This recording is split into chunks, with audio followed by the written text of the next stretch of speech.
عقیدے کے باب میں، عقائد کے باب میں جو اگلا گناہ کبیرہ ہے جس کا ہم بیان کریں گے وہ ہے ستاروں کی تاثیر پر ایمان رکھنا۔ یہ عقیدے کے باب میں جو بڑے گناہ ہیں ان میں یہ یہ شامل ہوتا ہے، اور یہ ہمارے ہاں پایا جاتا ہے۔ لوگ اس پر ہم دیکھتے ہیں، اعتقاد رکھتے ہیں، پڑھتے ہیں، اس طرح کے رسالے دیکھتے ہیں، اس طرح کے لوگوں کے پاس جاتے ہیں۔ تو اس حوالے سے سن لیجئے کہ اس پر اعتقاد رکھنا یہ حرام ہے، بالاتفاق حرام۔ صحیح مسلم میں حدیث پاک ہے کتاب الایمان میں کہ حضور نبی اکرم صلی اللہ علیہ وسلم نے بیان فرمایا، حضرت زید بن خالد جہنی رضی اللہ تعالیٰ عنہ سے مروی کہ رسول اللہ نے صحابہ سے فرمایا کہ کیا تم جانتے ہو کہ تمہارے رب نے کیا فرمایا؟ صحابہ نے عرض کی اللہ اور اس کے رسول بہتر جانتے ہیں۔ تو آپ نے فرمایا اللہ فرماتا ہے کہ میرے بندوں میں سے بعض نے مجھ پر ایمان رکھتے ہوئے صبح کی اور بعض نے کفر کے ساتھ صبح کی۔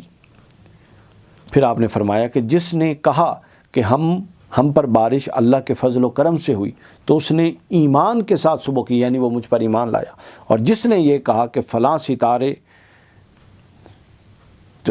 کہا کہ ہم پر بارش فلاں فلاں ستارے اور فلاں فلاں ستاروں کی گردش کی وجہ سے ہوئی تو گویا اس نے مجھ پر کفر کیا اور ستاروں پر ایمان لایا۔ یعنی یہ ایک اساس بنا کے ایک بنیادی مسئلہ ہمیں یہ سمجھایا گیا۔ یعنی ہمارے ہاں آج رواج کیا ہے، اس سے ہم یہ سمجھ سکتے ہیں کہ ہمارے ہاں رواج کیا ہے۔ ہمارے ہاں ستاروں کے حال سے مستقبل کے احوال جاننے کا رواج عام ہوتا جا رہا ہے۔ یہ حرام ہے مستقبل بینی۔ کیا کرنا ہے مستقبل میں جا کے؟ آج تک کسی کو یہ پتہ چلا ہے کہ وہ مرے گا کب؟ نہیں پتہ چلا۔ تو جب جو بنیادی ضرورت کی چیزیں ہیں اگر یہ نہیں بتا سکتا تو فضولیات میں الجھنے کی کیا ضرورت ہے؟ تو اسی طرح اس لیے اس کو حرام کہا گیا۔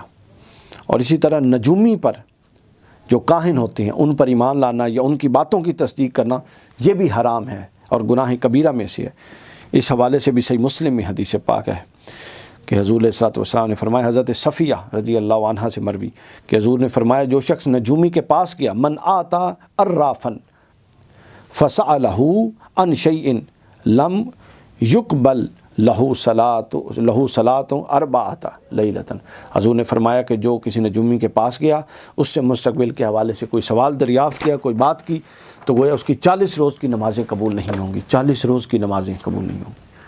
اور علم نجوم کے حکم بھی بتا دیا کہ اب دیکھیے علم کے حوالے سے دو چیزیں الگ الگ ہوتی ہیں۔ بطور علم کوئی بھی چیز بری نہیں ہے سیکھنی، جب اس کے استعمال میں یہ والے پہلو داخل ہو جاتے ہیں جو تقدیر کا انکار کرتے ہیں، جو اللہ کا انکار، جو رسول کا انکار، جو اللہ اور اس کے رسول کے حدود و قیود میں غیر ضروری مداخلت پر آمادہ کرتے ہیں، پھر وہ چیز حرام ہو جاتی ہے۔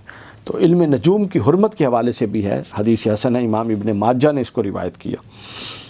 فرماتے ہیں عبداللہ ابن عباس سے مروی رسول اللہ صلی اللہ علیہ وسلم نے فرمایا کہ من اقتبس علما من النجوم اقتبس شعبۃ من السحر زاد ما زاد، فرمایا کہ علم نجوم جادو کا ایک حصہ ہے، جس میں علم نجوم جتنا سیکھا اتنا جادو سیکھا، اب جو چاہے زیادہ سیکھنا چاہے تو زیادہ سیکھ لے۔ اور جادو کا حکم ہم بیان کر چکے ہیں کہ جادو کا سیکھنا بالاتفاق حرام ہے۔ تو لہٰذا علم نجوم کے ذریعے سے احوال مستقبل اور مستقبل بینی یہ تمام گناہان کبیرہ میں سے ہیں، ان سے بچنا چاہیے، ان سے کچھ حصول نہیں ہے۔